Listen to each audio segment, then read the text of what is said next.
फेरि नेपाली जनतालाई रैती बनाउने र अब विगतका बढी भन्न थाल्यो भने धेरै बढी भन्ने हुन्छ। अब अहिले म त्यतातिर त्यति गइन। त्यो फेरि कालरात्रि फर्काउनेतिर चाहिँ हामी कसैले सोच्न हुँदैन। एउटा चिज हामीले आफ्ना छोराछोरी युवाहरूलाई राम्रोसँग हिजो के भएको थियो, कोत पर्व के थियो, भण्डारखाल पर्व कस कसको झगडाले कसरी भयो हो, त्यहाँ सयौं भारदारहरूको चाहिँ कत्लेआम कसरी गरिया थियो, नेपालको नक्सालाई चाहिँ संकुचित बनाउने काम दरबारिया राजाहरूले कसरी गरेका थिए, विदेशीको चाकडी कसरी गरेका थिए, हिजोका राजा महाराजाहरू अन्तर्राष्ट्रिय रूपमा वेश्यालयमा गएर नेपालको बेइज्जत कति धेरै गराएका थिए। यही अस्ति भर्खरै कलकत्तामा बेइज्जतै गरेर जवाहरलाल नेहरूले तिमीहरूको राजाले त बेइज्जतै गर्यो छिटो फर्काऊ भन्न पर्ने त्यो स्तरको कसले गरेका थियो। नमिता सुनिता हत्याकाण्ड के थियो, दरबार हत्याकाण्ड कसले कसरी गरेको हो, यो युवाहरूलाई बुझाउन पर्यो। अनि सामान्य मौलिक अधिकार, सामान्य प्रेस स्वतन्त्रता पनि हरण गरेर बोलेकै भरमा जेल नेल यातना हत्या कसरी हुने गरेका थियो, यो सबै कुरा युवाहरूलाई बुझाउने जिम्मेवारी तपाईँ हामी सबैको छ। काङ्ग्रेससँग मिल्दा अलिअलि काङ्ग्रेसको रोग, एमालेसँग मिल्दा अलिअलि एमालेको रोग, अनि हामी उत्पीडित वर्ग जाति क्षेत्र लिङ्ग समुदायको हक अधिकारको निम्ति त्यत्रो लडाइँ लडेको पार्टी उस्तै उस्तै हो भने जस्तो जो देखियो, त्यसमा अरूलाई दोष भन्दा पनि हामी पहिला आफैलाई शल्यक्रिया गर्नुपर्छ भन्यौँ। त्यो आत्मसमीक्षा गरेपछि हामी चाहिँ जनतामा फर्केका छौँ अहिले, र हामीलाई अहिले सरकार बनाउनतिर लाग्यो। आजभोलि चर्चा हिजो अस्तिदेखि आइरहेको छ फेरि, ल अब काङ्ग्रेस एमाले र माओवादी तीनटा मिलेर सरकार बनाउने भए अरे भन्ने चर्चा सोसियल मिडियामा मान्छेले फोन गरेर सोध्ने भएको मलाई साथीहरूले भन्नुभएको छ। म आज यो मञ्चबाट भन्छु कि हामी अहिले सरकारमा जाने कुनै नीति हामीले लिएका छैनौँ, लिँदैनौँ पनि। देशमा सङ्कट आयो भने सङ्कट कसरी समाधान गर्ने भन्नेमा हाम्रो विचार त हामी दिन्छौँ, तर यही सरकारमा गएर हामी पनि कोप्ट हुने, त्यसैमा सामेल हुने कुनै नीति हाम्रो छैन। बाँकी प्रचार सबै भ्रम हो भन्ने कुरा म प्रश्नसँग यहाँ राख्न चाहन्छु। त्यस्तो कसैसँग औपचारिक कुरा भएको हो कि भन्ने आएको छ, कुरा पनि कसैसँग भएको छैन। अन्य अन्य विषयमा त कुरा हुन्छ, जस्तो टिआरसी सत्य निरूपणसँग सम्बन्धित, बेपत्तासँग सम्बन्धित कुरा त गर्नु नै पर्छ, मैले गरि पनि राखेको छु। तर सरकार बनाउने बारेमा यो पटक हामी बिल्कुल छैनौँ। फेरि हामीले राम्रो गर्न खोज्दा खोज्दै यहाँहरूलाई पनि थाहा छ, हामीले भ्रष्टाचारका विरुद्ध एउटा अभियान अगाडि बढाउँदै हामीले सामाजिक न्यायको पक्षमा केही राम्रा सुरुवात गर्दै हामीले आर्थिक सङ्कटबाट देशलाई बचाउन अगाडि बढ्दै भ्रष्टाचारीलाई बचाउने उद्देश्यले बनेको सरकार भएको हुनाले यो सरकारप्रति हाम्रो सुरुमा नै एउटा ठुलो विमति भएको छ। भ्रष्टाचारमाथि नियन्त्रण गर्ने कि भ्रष्टाचारीको रक्षा गर्ने, हामी त्यसमाथि रोक्नुपर्छ भन्ने अभियानका पक्षपाती भयौँ। अहिलेको सरकार त्यसलाई बचाउनेको पक्षपाती भएपछि त्यहाँ हाम्रो अहिले सरकारको विषयमा मिलन बिन्दु हामीले देखेका छैनौँ। त्यहाँ यो भ्रम पनि यहाँ कसैलाई नरहोस् भन्ने चाहन्छु। राजेन्द्रजीले नेपाल भाषामा पहिलोचोटि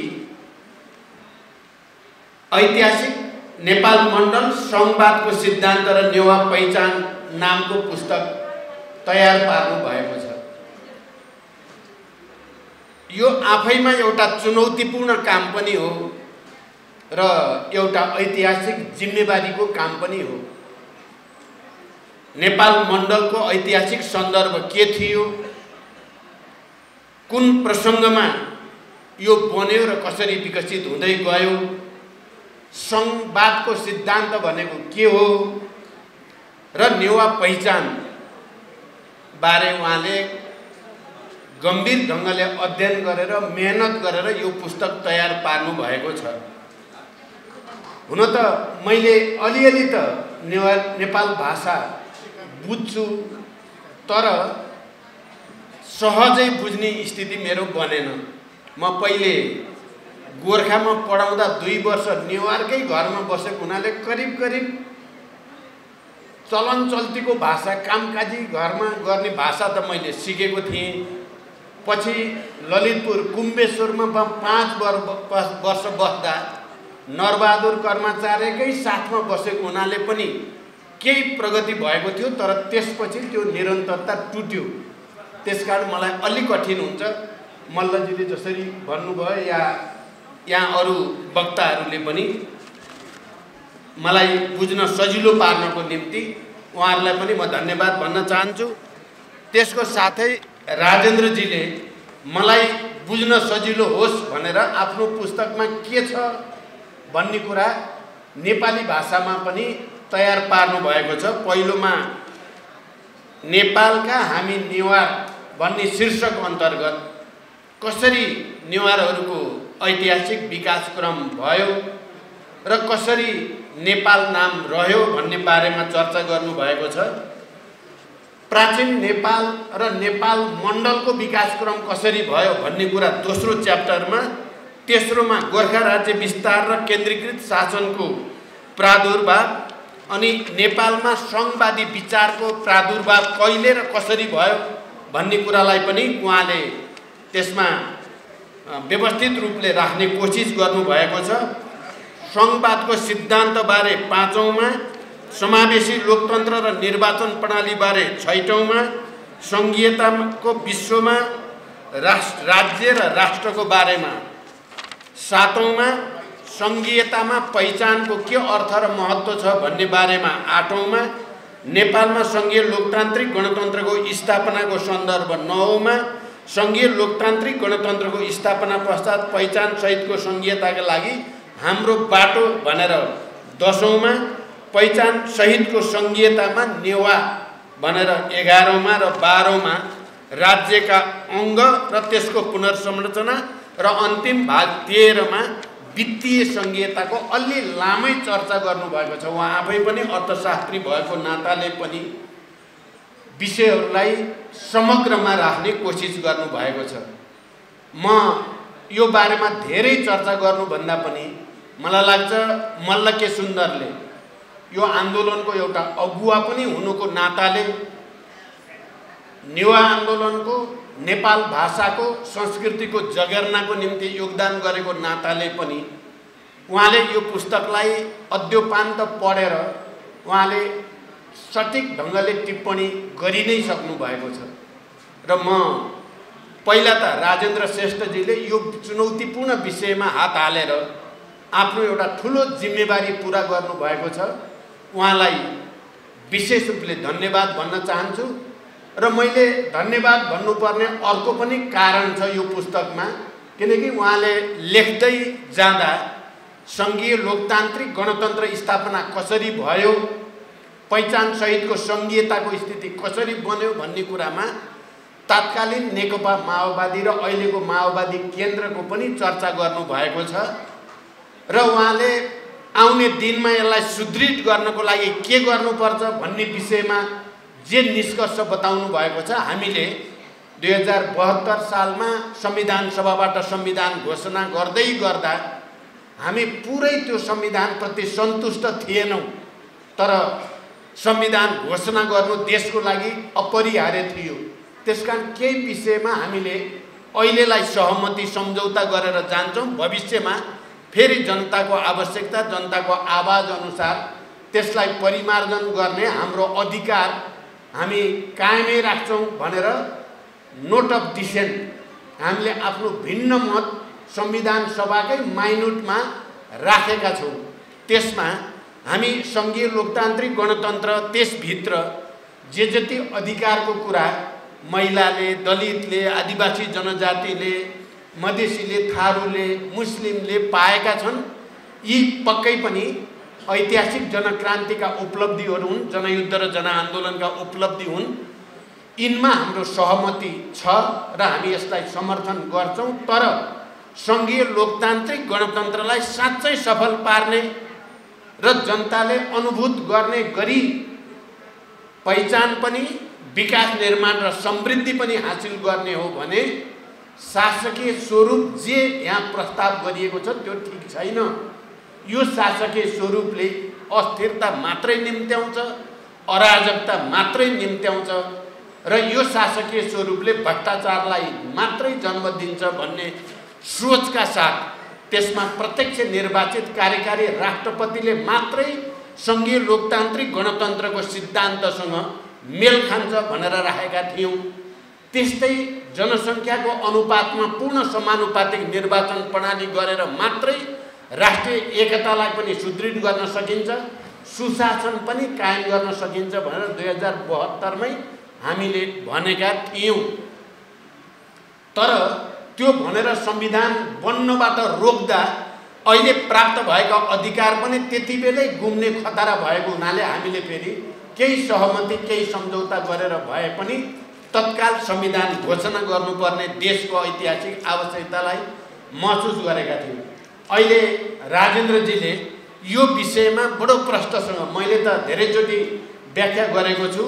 जबसम्म पूर्ण समानुपातिक निर्वाचन प्रणाली र अनि प्रत्यक्ष निर्वाचित कार्यकारी राष्ट्रपति या कार्यकारी प्रमुख हुँदैन तबसम्म सङ्घीय लोकतान्त्रिक गणतन्त्रले स्थायित्व पनि दिँदैन, सुशासन पनि दिन कठिन हुन्छ भनेको कुरा अहिलेको घटनाक्रमले पुष्टि भएको लाग्छ।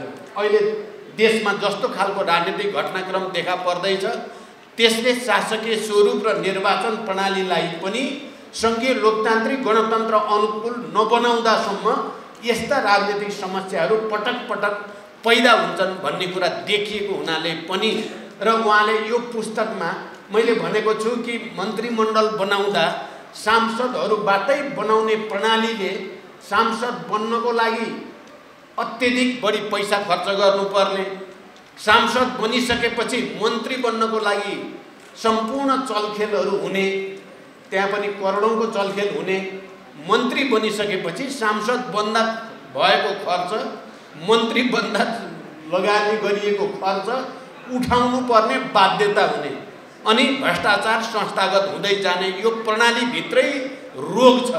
त्यहाँ यो प्रणालीगत रोगलाई निको पार्ने भनेको प्रणालीमै सुधार गरेर मात्रै हुन सक्छ भन्ने मान्यता थियो र यदि प्रत्यक्ष निर्वाचित कार्यकारी प्रमुख भयो भने त्यो कार्यकारी प्रमुखले कस्तो मान्छेलाई मन्त्री बनाउने, किनकि 5 वर्ष उसले देशलाई र जनतालाई राम्रो गर्ने मनसाले चुनाव लडेको हुन्छ। त्यहाँ अब 2 करोड अथवा सबै नेपालीलाई किन्न त सकिँदैन, त्यसो गर्दा त्यहाँ भ्रष्टाचारको गुन्जाइस हुँदैन।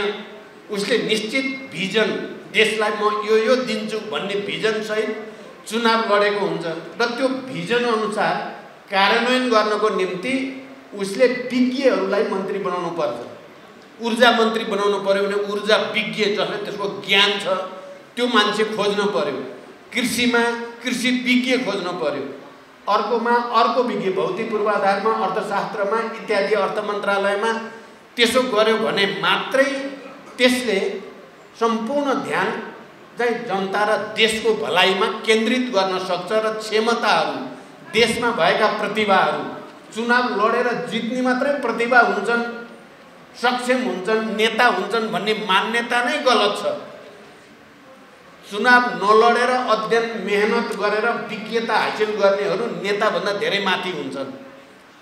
अन्तर्राष्ट्रिय रूपमा हेऱ्यो भने विकसित देशमा यो मान्यता धेरै ठाउँमा लागू भइरहेकै छ।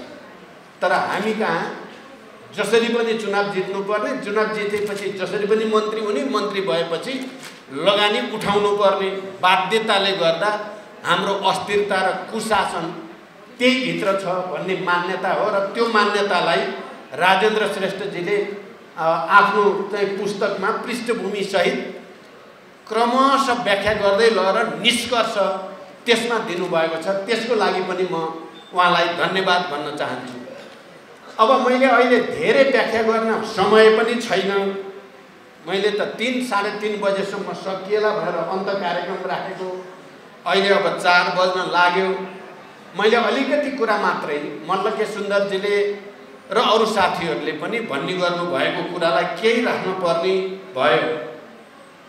पहिलो कुरा त यो साँचो हो कि सङ्घीय लोकतान्त्रिक गणतन्त्र आएपछि, संविधान सभाबाट संविधान बनेपछि जनताको अपेक्षा अब छिटै सुधार हुन्छ, धेरै विकास हुन्छ, हामी सबैले अधिकार पनि पाउँछौँ भन्ने जो थियो अपेक्षा जनताको, त्यो अनुसार राजनीतिक दलहरू र नेताहरूले काम गर्न नसकेको साँचो नै हो र त्यसको समीक्षा गर्नुपर्छ र त्यसको समीक्षा गरेर अनि कहाँ त्रुटि भयो भन्ने पत्ता लगाएर त्यसको उपचारतिर लाग्नुपर्छ भन्नेमा माओवादी केन्द्र देशमा अहिले 1 नम्बर पार्टी हो। म मल्लजीलाई अस्ति भर्खरै हाम्रो पार्टी केन्द्रीय समितिको बैठकले पारित गरेको दस्तावेज म उपलब्ध गराउँछु, तपाईँ हेर्नुहोला।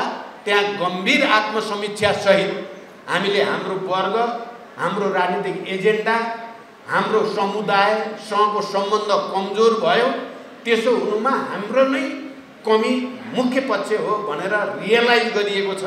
र अहिले भर्खरै यहाँ बस्दै गर्दा मल्लजीले हामीले सुरु गरेको अभियान हुलाकी मार्ग केन्द्रित तराई मधेस जागरण अभियान त्यो राम्रो भएको छ है। त्यो चाहिँ त्यसलाई पुरा गर्नु पर्यो, मध्य पहाडी लोकमार्ग पनि पुरा गर्नु पर्यो पनि उहाँले भन्नुभयो। उहाँलाई धन्यवाद छ। म खालि के भन्न चाहन्छु भने पार्टीले आफ्नै आत्मसमीक्षा गरेर नै जनतासँग जोडिने भनेर त्यो अभियान सुरु गरेको।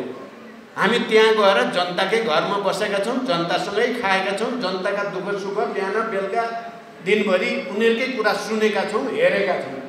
त्यसकारण तपाईँले भने जस्तो माओवादी केन्द्र नै त्यस्तो पार्टी बनेको छ जसले आफ्नै शल्यक्रिया गरेर उपचार, मैले त त्यहाँ भन्ने गरेको छु, सायद तपाईँहरूले सुन्नु पनि भयो होला।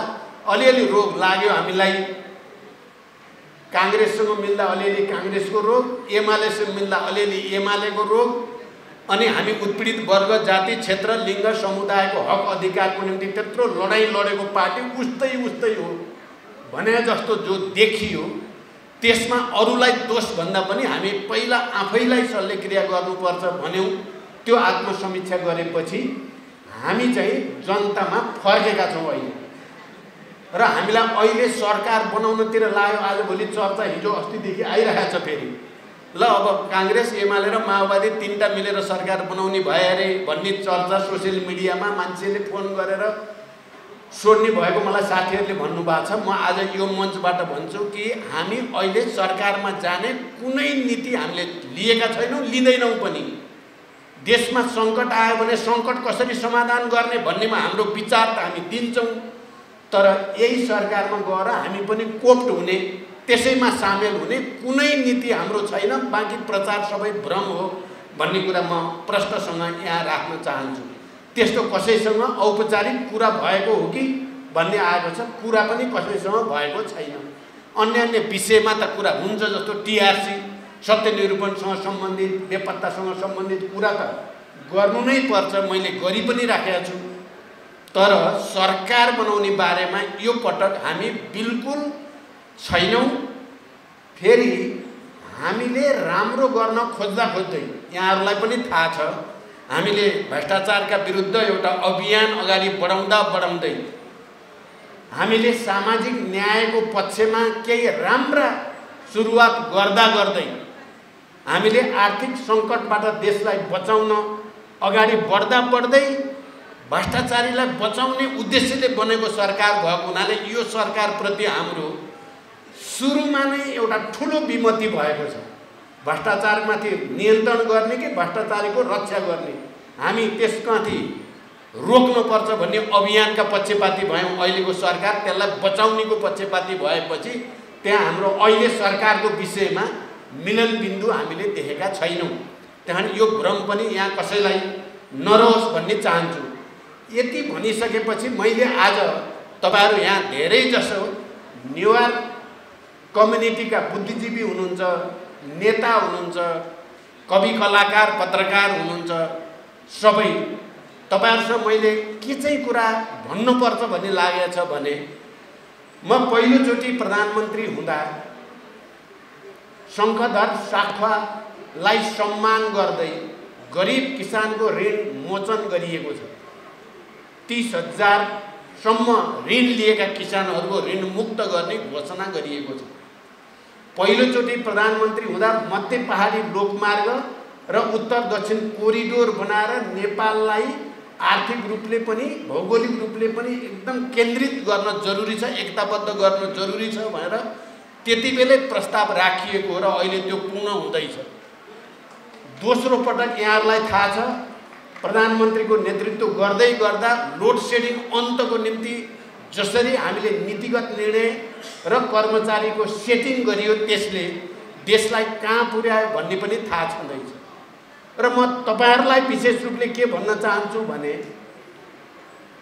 नेपाल सम्बत राष्ट्रिय सम्बत हो भन्ने लडाई अहिले यहाँ पद्मरत्न तुलाधर त हुनुहुन्न हामी बीच, मल्लके सुन्दर यही हुनुहुन्छ, अरु बुद्धिजीवी साथीहरू पनि यही हुनुहुन्छ। नेपाल सम्बतलाई राष्ट्रिय सम्बत भनेर झण्डा उठाए बापत पञ्चायत कालमा कति दमन भयो, पछिल्लो कालमा पनि त्यसमाथि कति अपमान गरियो भन्ने हामी सबैलाई थाहा छ। र मैले के जिम्मेवारी ठाने भने पहिला त नेवार कम्युनिटीले लामो समयदेखि आफ्नो सांस्कृतिक पहिचानको निम्ति र आफ्नो अधिकारको निम्ति लडेको लडाईँलाई सम्मानित गर्नुपर्छ भनेर नै पहिलो पटक नेपाल सम्बत राष्ट्रिय सम्बत भन्ने क्याबिनेटबाट डिसिजन गरेर अगाडि बढाइयो। त्यो अहिले पनि कायम छ। अर्को पटक नेपाल सम्बतलाई सरकारी दस्तावेजहरूमा पनि उल्लेख गर्नुपर्छ भन्ने निर्णय गरियो र त्यो प्रक्रिया अगाडि बढेको छ। तेस्रो कुरा, मेरै सुझावमा प्रदेश सरकारबाट नेपाल भाषा र तामाङ भाषालाई पनि सरकारी कामकाजी भाषा बनाउनुपर्छ भनिएको कुरा पनि त्यो प्रक्रिया अगाडि बढेको छ। के तपाईहरु भन्न सक्नुहुन्छ पार्टीहरूले केही पनि गरेन, माओवादीले केही पनि गरेन, उस्तै उस्तै हो भनेर जो नेरेटिभ भाषा बनाउन खोजेको छ त्यो सत्य हो त? यति तीनटा कुरा मात्रै तपाई हेर्नुभयो भने पनि नेपाल सम्बतलाई राष्ट्रिय सम्बत घोषणा गराउने, नेपाल सम्बतलाई सरकारी दस्तावेजहरूमा उल्लेख गरेर लिएर जाने र नेपाल भाषालाई सरकारी कामकाजको भाषाको रूपमा प्रयोग गर्ने निर्णय गर्ने र त्यसको उद्घाटन प्रचण्डले गर्ने सबै उस्तै हो त? त्यसकारण म तपाई सबै बुद्धिजीवी साथीहरूसँग अहिले जो हावा बगाउन खोजिया छ पार्टीहरूले बिगारे, नेताहरूले बिगारे भन्ने यो पनि अलि बढी अति छ। मैले अघि भने आत्मसमीक्षा हामीले गर्नुपर्छ, हामीले गरेका पनि छौँ, गर्छौँ पनि। तर अर्को पाटो पनि छ। हामीले गणतन्त्र आइसकेपछि भौतिक पूर्वाधारको क्षेत्रमा कति प्रगति भयो भने 100% प्रगति भएको छ। बाल मृत्यु दर घटेर धेरै तल आएको छ। सरदर आयु बढेर 72 वर्ष पुगेको छ। गणतन्त्र अगाडि के थियो? यसरी हेर्यो भने राजतन्त्र कालको 240 वर्षमा जुन दुर्गति नेपालको थियो, गणतन्त्र आएपछि तमाम समस्याका बावजुद भौतिक पूर्वाधारको क्षेत्रमा, स्वास्थ्यको क्षेत्रमा, शिक्षाको क्षेत्रमा यो सबैमा प्रगतिलाई तथ्याङ्कमा गएर हेर्यो भने त्यो तथ्याङ्कले के देखाउँछ भने यहाँ अहिले तथाकथित राजावादीहरूले भने जस्तो त्यसको ठिक उल्टो चित्र देखा पर्छ। र यो कुरा हामीले जनतालाई बुझाउन सक्नुपर्छ। हाम्रो कमजोरी के भयो भने संघीय लोकतान्त्रिक गणतन्त्रले जनतालाई दिएको अधिकारबारे पनि हामीले जनतालाई राम्रोसँग बुझाउन सकेनौँ। यो बीचमा भएका प्रगतिहरू पनि के हुन् भन्ने कुरा पनि राम्रो बुझाउन सकेनौँ। त्यो चाहिँ हाम्रो कमजोरी भयो। तर केही पनि भएन भन्ने कुरा यो बिल्कुल गलत हो। अब अहिले इतिहासको चक्का पछाडि फर्काउने दुस्साहस केही मानिसहरूले गर्दैछन्। मैले तराईमा अभियानमा हिँड्दै गर्दा भनेको थिएँ अलिकति मूर्खता त पहिल्यै भइसकेको छ दरबारियाहरूबाट, अब फेरि फर्किन्छु भन्यो भने अर्को मूर्खता हुन्छ, त्यो दुस्साहस नगर्नु सही हुन्छ भनेको थिएँ। तर उनीहरू अगाडि बढ्ने दुस्साहस गरेका छन्। त्यसो भएर जनताले, मैले सदनबाट विश्वासको मत लिँदै गर्दा कांग्रेस र एमालेले भ्रष्टाचारी बचाउनको लागि संख्याको तागत भने, मैले भने जनताको तागत तिमीहरूको संख्याको तागत भन्दा बढी हुन्छ। जनताको तागत लिएर म फेरि आउँछु भनेर हिँडेको छु त्यहाँबाट। अहिले फेरि प्रतिक्रियावादीहरूले जसरी जनता भनेर केही मानिसहरूलाई उचाल्ने कोसिस भएको छ, हामी सबैले त्यसको प्रतिवाद गर्नुपर्ने हुन्छ। जे जति अधिकार प्राप्त भएको छन् त्यसको रक्षा गर्ने दायित्व पनि जसले यो परिवर्तन ल्यायो त्यसैको हो र यसलाई थप परिमार्जन र सुदृढ गर्ने दायित्व पनि तपाईँ हाम्रो नै हो। त्यसकारण मैले हिजो सङ्घीय लोकतान्त्रिक गणतन्त्र, जनयुद्ध, जनआन्दोलन, शान्ति सम्झौता, संविधान सभा, संविधान, यो समग्र प्रक्रियामा पनि नेतृत्वको भूमिका खेल्ने अवसर प्राप्त गरेको हुनाले र अनि शान्ति सम्झौताको एक जीवित हस्ताक्षरकर्ता हुनुको नाताले पनि जनताको लामो सङ्घर्ष र बलिदानबाट प्राप्त उपलब्धिको रक्षा गर्ने कुरामा र यो उपलब्धिलाई थप परिमार्जन गरेर अझ जनपक्षीय बनाउने कुरामा म निरन्तर लाग्ने सङ्कल्पसहित हिँडिराखेको छु र त्यसमा जनताको साथ हुने विश्वास पनि म व्यक्त गर्न चाहन्छु।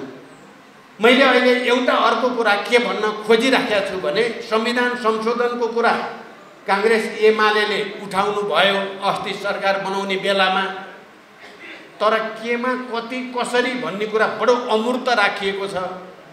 हाम्रो भनाइ के छ भने हामीले संविधान घोषणा गर्दै गर्दा 10 वर्ष पुगेपछि यसको गम्भीर समीक्षा गरिनुपर्छ। संविधान कार्यान्वयनमा कहाँ कहाँ त्रुटि भयो, कहाँ कहाँ राम्रो भयो, त्यसको पहिला व्यापक समीक्षा गरिनुपर्छ र समीक्षाको आधारमा मात्रै केमा संशोधन गर्न जरुरी हो।